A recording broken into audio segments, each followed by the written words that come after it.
ও রুবেল, আমি তো কি করতেছুন? করতাছি বলতে শুনো, মানুষের তো কোনো মনুষ্যত্ব নাই। এই যে দেখো রাস্তার ইট গুলি নিয়ে নষ্ট করে লাগছে, ভাঙ গেলাইছে।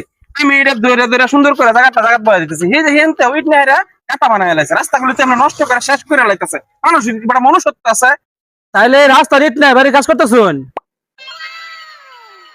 এতে কি ক, আমি তো রাস্তার ঠিক করতেছিলাম, আমি ইট নেমে গেলে কিয়া? ভাই মিশা কথা বলে আমার লাভ নাই।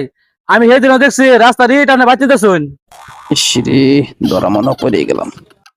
আচ্ছা দেখ যখন লাইছ বিষয়টা মিলমিশ করে লাই, তোমার আমি 1500 টাকা দেব না, হোটেলে গিয়ে খাই লাইও। না ভাই এটা হইতো না, অনেকগুলো ইট নিছুন বাড়ির মধ্যে। 500 আর 1000 টাকা হইব না? 5000 টাকা লাগবে, 5000 টাকা লাগবে, 5000। আমি কি 5000 টাকা রিট নিতেছি? তুমি 5000 টাকা চাও? ইট নিছুন আর না নিছুন এটা জানার বিষয় না। আর 5 দিলে লোক জানতো না, আর 5000 টাকা না দিলে সবাই জানবো এলাকার। আর আপনি বুঝে দিতে পারবেন, কিছু কমায় না জানা। একটা টাকা কম হইতো না। আচ্ছা যাও, পাঠাই দেন না বিকাশে।